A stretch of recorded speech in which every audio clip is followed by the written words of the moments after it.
Have you ever felt like your mind is a runaway train and you're just a passenger along for the ride? You're not alone. Our minds are thought-producing machines. Just like your heart beats without you telling it to, your mind generates thoughts, one after another, all day long. It's a natural, automatic process. But here's the catch. What happens when we start believing every single thought that pops into our heads? That's when the trouble starts. Imagine your thoughts are like clouds passing in the sky. Some are light and fluffy, some are dark and stormy.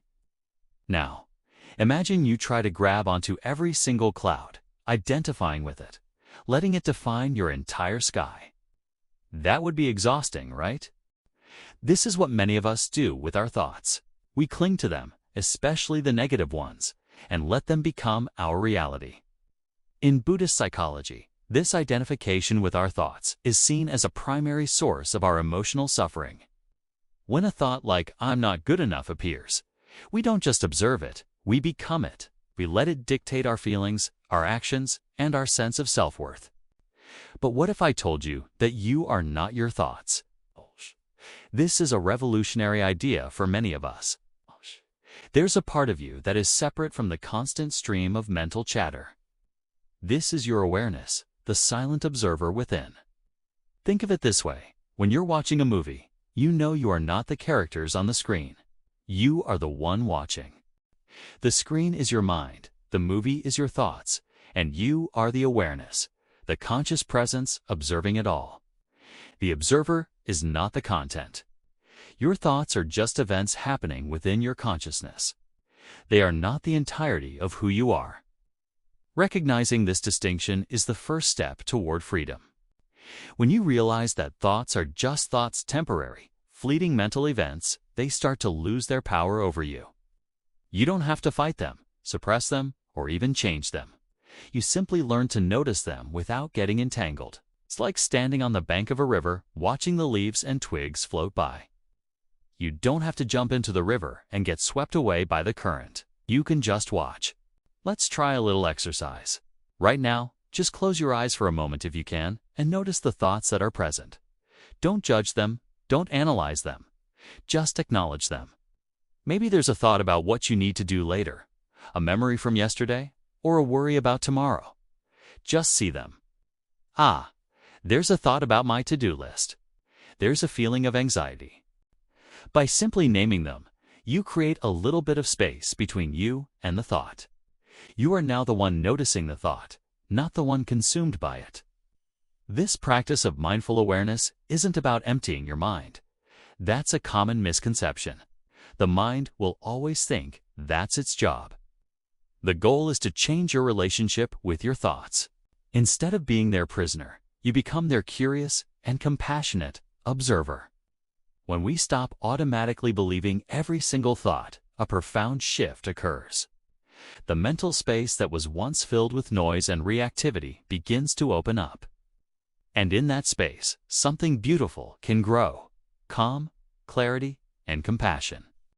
When you're not constantly at war with your own mind, you can approach yourself and others with more kindness. If a self-critical thought arises, instead of buying into it and beating yourself up, you can see it for what it is. Just a thought, and maybe even offer yourself a little compassion. I'm noticing a thought that I'm not doing enough. It's okay. I'm doing my best. Okay. This is a radical act of self-love. This space also allows for better decision-making.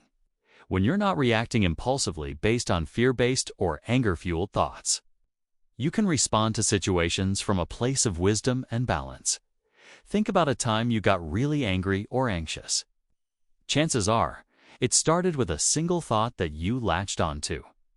Maybe someone cut you off in traffic, and the thought was, "That person has no respect."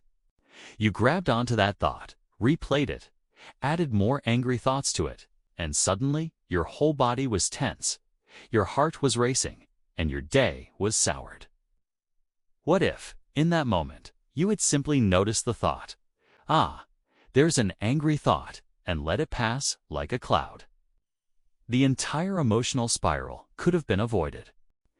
True freedom doesn't come from controlling the world outside of us. It begins inside, with the way we relate to our own minds. It's about learning to be the master of your inner world, not its slave.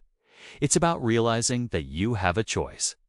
You can choose to believe the story your mind is telling you, or you can choose to step back, take a breath, and connect with the quiet, spacious awareness that is always present beneath the surface of your thoughts. This isn't a quick fix. It's a practice, a skill that you develop over time, just like learning to play an instrument or a sport. The more you practice observing your thoughts without judgment, the more you'll notice the gap between them. In these gaps, you'll find peace. You'll find your true self, the one who is not defined by the fleeting drama of the mind. You are the calm, clear sky, not the passing weather. Your mind will continue to produce thoughts, just as the heart continues to beat. That's okay. Let it. But from now on, you know the secret. You don't have to be ruled by it. You can watch the show, smile with understanding, and rest in the peaceful awareness that is your true home. This journey of befriending your mind is one of the most rewarding you can ever take. It leads to less stress, more joy, and a deeper connection to yourself and the world around you. So, the next time you find yourself caught in a mental storm, remember, you are the sky, not the cloud. Take a breath, notice the thought, and let it float on by. True freedom is right there, in the space between your thoughts. Thank you so much for joining me today on this exploration of the mind. If this resonated with you, please consider liking this video and subscribing to the channel for more content on mindfulness and personal growth. I'd love to hear about your own experiences with your thoughts in the comments below. Take care, and I'll see you in the next video.